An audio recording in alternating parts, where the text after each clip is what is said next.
Perkenalkan, nama saya Pipin Dalora. Di sini saya adalah mahasiswa PPG Prajabatan tahun 2023 gelombang 2. Baiklah, terima kasih kesempatan yang diberikan kepada saya.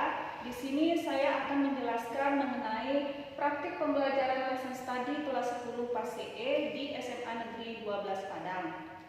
Yang pertama, adapun yang melatar belakangi dari praktik pembelajaran lesson study kelas 10 PAS CE di SMA Negeri 12 Padang adalah yang pertama, peserta didik kurang fokus dan kurang aktif selama proses pembelajaran, di mana setelah kami melakukan observasi dan melakukan praktik pembelajaran terbimbing, di sini nampak bahwa beberapa peserta didik kurang dalam kegiatan pembelajaran. Salah satunya yaitu dikarenakan jam pelajaran biologi di jam terakhir dan berakhir di pukul 15.30 sehingga mengakibatkan beberapa peserta didik kurang fokus dalam mengikuti pelajaran. Kemudian selain itu peserta didik juga sering tidak fokus karena diganggu oleh teman sebelahnya. Kemudian yang kedua, kurangnya antusias peserta didik dalam pembelajaran dan cenderung pasif dalam pembelajaran. Yang ketiga, proses pembelajaran masih berpusat pada guru dan media yang digunakan oleh guru pamong LKPD-nya itu belum menarik. Di sini dapat kami lihat pada saat observasi guru pamong mengajar di kelas. Di situ nampak bahwa guru pembelajaran masih berfokus kepada pendidik. Selanjutnya pada proses pembelajaran di situ nampak guru memberikan LKPD. LKPD-nya itu di mana LKPD-nya yang diberikan itu belum menarik, sehingga membuat peserta didik menjadi bosan pada saat mengerjakannya. Kemudian LKPD itu dikirim oleh guru pamong ke grup WA. Di situ nampaklah bahwa isi dari LKPD itu hanya berupa pertanyaan-pertanyaan mengenai materi pada saat itu. Kemudian yang terakhir, pengaruh lingkungan dan pergaulan dan kurangnya motivasi dari peserta didik. Di sini kurang pengaruh lingkungan dapat kami lihat pada saat observasi peserta didik itu mengantuk dan setelah ditanyakan ternyata pada malam harinya mereka begadang bersama teman-teman lainnya. Kemudian adapun faktor penyebab dari yang melatar belakangi permasalahan di atas adalah guru lebih banyak menjelaskan materi serta LKPD yang diberikan hanya menjawab pertanyaan seperti kasus permasalahan di atas yang telah saya jelaskan tadi. Kemudian peserta didik banyak bermain gadget dan mengantuk. Karena di SMA Negeri 12 Padang ini peserta didik dibolehkan untuk membawa handphone guna memperlancar dalam kegiatan pembelajarannya.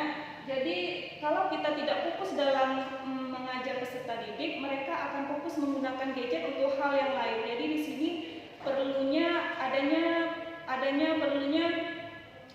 dari bimbingan dari guru untuk lebih aktif lagi ke bangku-bangku siswa agar dapat melihat apa yang mereka kerjakan. Jangan guru hanya berfokus di depan saja. Kemudian yang ketiga, pengaruh lingkungan dan pergaulan sehingga kurangnya motivasi peserta didik seperti latar belakang di atas. Solusinya di sini berdasarkan masalah yang ada, solusi yang kami rumuskan itu merancang pembelajaran yang mengkombinasikan metode pembelajaran dengan diskusi. Jadi di sini kami merancang pembelajaran dengan mengkombinasikan metode pembelajaran dengan diskusi agar nantinya pada saat pembelajaran siswa bersama peserta didik yang lainnya dapat berkolaborasi dan bekerja sama sehingga menghasilkan pembelajaran yang lebih menarik dan berdiferensiasi. Yang kedua, di sini kami menggunakan media pembelajaran yang interaktif yang didesain menggunakan Canva, itu untuk LKPD dan PPT-nya, dan di YouTube. Di sini kami menggunakan Canva pada saat diskusi kelompok, peserta didik mempresentasikan hasil diskusi mereka atau membuat laporan hasil pembelajaran mereka itu di dalam berbentuk Canva. Jadi di situ peserta didik bisa membuat berbagai cara untuk lebih bisa berkreasi di dalam Canva tersebut. Kemudian kami menampilkan video pembelajaran YouTube di mana pada awal pembelajaran siswa bisa langsung untuk melihat kejadian sebenarnya. Pada akhir pembelajaran di sini kami menggunakan pada akhir pembelajaran atau di awal pembelajaran, di situ kami menggunakan quizzes dan cohort untuk post-test ataupun pre-test. Kemudian kami membuat LKPD dengan model pembelajaran problem based learning, di mana nanti LKPD tersebut terdapat beberapa macam masalah antara kelompok 1, 2, 3, 4, dan 5 itu mereka mempunyai studi kasus masing-masing. Selanjutnya pada pelaksanaan pembelajaran, di sini pelaksanaan pembelajarannya ada pembelajaran berdiferensiasi dan pembelajaran teaching on the right level. Di sini pembelajaran berdiferensiasi kami menggunakan berbagai media pembelajaran sehingga dapat nanti tujuan pembelajaran dapat berlangsung dengan baik. Adapun media pembelajarannya telah dijelaskan tadi berupa LKPD, PPT, YouTube, kemudian menggunakan modul pembelajaran. Kemudian tes diagnostik ini pada awal kami observasi kami melakukan tes diagnostik kepada peserta didik sehingga kami dapat mengetahui latar belakang dari peserta didik sehingga dapat merumuskan nanti pada pembuatan RPP atau modul ajar peserta didik ini menggunakan model pembelajaran yang bagaimana. Kemudian pada saat pelaksanaan pembelajaran di sini ada 3 tahapan pelaksanaan pembelajaran. Yang pertama ada kegiatan pendahuluan, kemudian kegiatan inti, dan yang terakhir penutup. Kemudian hasil di sini kegiatan diskusi. Pertama, hasilnya setelah kami melaksanakan pembelajaran pada siklus 1-2, peserta didik terlihat aktif dalam diskusi kelompok mengerjakan LKPD karena kami mengirimkan LKPD tersebut di dalam grup WA, kemudian masing-masing dari kelompok mendownload LKPD tersebut. Kami membuat LKPD dengan berbagai jenis diskusi sehingga mereka tidak bosan pada saat mengerjakannya.